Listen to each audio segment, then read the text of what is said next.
সবাইকে স্বাগত জানিয়ে আজকের ভিডিওটা শুরু করলাম বন্ধুরা। আসলে অনেক দিন হয়ে গেছে আমি কোনো রকম লং ভিডিও আপলোড করিনি, সেই কারণেই একটা লং ভিডিও নিয়ে এলাম তোমাদের সামনে। আসলে গত এপ্রিল মাসে আমাকে প্রায় 3বার কুলুতে যেতে হয়েছিল। তো কী কারণে যেতে হয়েছিল তোমাদেরকে বলবো আস্তে আস্তে।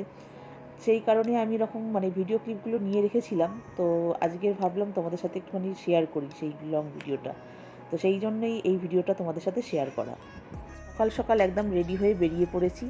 তো যাচ্ছি তো কুলুর উদ্দেশ্যে, তোমাদেরকে প্রথমেই জানিয়েছি। আর এইটা দেখো টানেল, এইটা হলো কুলুতে যাওয়ার ফার্স্ট টানেল। তো এই টানেলের মধ্যে দিয়ে আমরা যাচ্ছি। আর আমার বাড়ি থেকে কুলু তোমাদের জানাই যে মোটামুটি 4.5 ঘন্টা লাগে, যদিও পুরোটাই পাহাড়ি রাস্তা।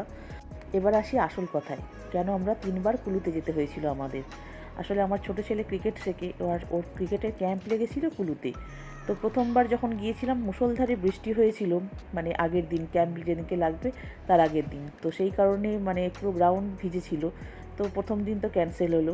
তারপর দিন সেকেন্ড দিন গেলাম, সেকেন্ডবার আবার যেতে হলো। তো সেকেন্ডবারে ওর মোটামুটি সিলেকশন হয়ে গেল, আর থার্ড টাইম ওকে ছাড়তে যেতে হয়েছিল। মোটামুটি 15 দিনের মতো ওকে ছাড়তে হয়েছিল, ওখানে থাকতে হয়েছিল কুলুতে। আর সেই কারণেই কুলুতে যাওয়া। আগে আমার বাড়ি থেকে কুলুতে যেতে গেলে মোটামুটি 8 ঘন্টা, 8.5 ঘন্টা বা 9 ঘন্টাও লেগে যেত। কিন্তু যবে থেকে এই টানেলগুলো তৈরি হয়ে গেছে, তো আমার বাড়ি থেকে একদম মোটামুটি 4.5 ঘন্টার মধ্যে কুলুতে আরামসে পৌঁছে যাওয়া যায়। আর টানেলগুলো বলতে মোটামুটি 16খানা টানেল তৈরি হয়ে গেছে, এখনও 5-6টা টানেল তৈরি হচ্ছে দেখলাম। রাস্তাটা সেই জন্য অনেকটা বন্ধ করে রেখেছে, ব্লক করে রাখা আছে। আর এই যে সেই পাহাড়ি রাস্তা, এই রাস্তাটা ভীষণ বিপজ্জনক। এটার একদিকে পুরো খাদ আর একদিকে ওয়ান ওয়ে রাস্তা। তো সেই রাস্তা দিয়ে আমরা যাচ্ছি। আর রাস্তাঘাটগুলো এখন অনেক ভালো হয়ে গেছে, মোটামুটি কোনো অসুবিধেই হয় না কুলুতে যেতে গেলে, কুলু বলো মানালি বলো যেতে গেলে। তো যদিও পাহাড়ি রাস্তা, বর্ষাকালে এটা খুবই বিপজ্জনক হয়ে ওঠে। আর রাস্তার মধ্যে দেখো একটা মন্দিরও পড়েছে। পাহাড় আমার ভীষণ ভীষণ ভালো লাগে, অদ্ভুত একটা টান অনুভব করি এই পাহাড়ের মধ্যে। সমুদ্র আর পাহাড়ের মধ্যে যদি কেউ বলে তুমি কোনটা বেশি ভালোবাসো, আমি তো সব সময় পাহাড়কেই পছন্দ করি। আর তার সঙ্গে আমার প্রিয় মানুষেরা রয়েছে, তাদের সঙ্গে যাচ্ছি, একটা অদ্ভুত অনুভূতি। প্রথমবারে যখন গিয়েছিলাম তখন মুষলধারে বৃষ্টি হয়েছিল বলে কোনো রকম ভিডিও ক্লিপ আমি নিতে পারিনি। এই সমস্ত ভিডিওগুলো ক্লিপগুলো যখন নিয়েছিলাম তখন সেকেন্ড টাইম যখন গিয়েছিলাম। তো সেকেন্ড টাইমে ওয়েদার খুব ভালো ছিল, তো কোনো রকম অসুবিধা হয়নি। আর থার্ড টাইম যখন গিয়েছিলাম তখন মনটা খুবই খারাপ ছিল, মোটামুটি ছেলেকে 15 দিনের জন্য ছেড়ে আসছি। তো তোমরা তো সবাই বুঝবে সন্তানকে রেখে আসা কত কষ্টের। সেই কারণে কোনো রকম আমি ভিডিও করতে পারিনি। তো চেষ্টা করেছি আগেই ভিডিওগুলো বানিয়ে রাখার। আর এই যে দেখো কুলুতে পৌঁছে গেছি। এই যে বৃষ্টির ভিডিওটা তোমাদের সাথে একটু শেয়ার করলাম, দেখো একদম মুষলধারে, যাকে বলে ঝমঝম করে বৃষ্টি পড়া। তো বৃষ্টির জন্য একেবারে রাস্তায় কিচ্ছু দেখা যাচ্ছে না, ধোঁয়ায় ধোয়া। আর মোটামুটি কুলুতে প্রায় পৌঁছে গেছি, কিন্তু যেখানে যাওয়ার কথা সেখানে মোটামুটি আরও 40 মিনিট গেলে সেই জায়গাটায় আমরা পৌঁছতে পারবো। তো ততক্ষণে আমাদের কাছে মেসেজ চলে এসেছিলো যে ক্যাম্প ক্যান্সেল হয়ে গেছে, এটা হবে নেক্সট সানডেতে। তো সেই কারণে এই ভিডিওটা দেখো হোটেলের জানলা থেকে আমরা করেছি। তো আমাদের আর থেকে কোনো লাভ নেই, অগত্যা আবার বাড়ি ফিরতে হবে, কারণ পরের দিন আমার ছোটো ছেলের আবার এক্সাম ছিল। তো সেই কারণে আমরা তাড়াতাড়ি করে বাড়ি ব্যাক করেছি।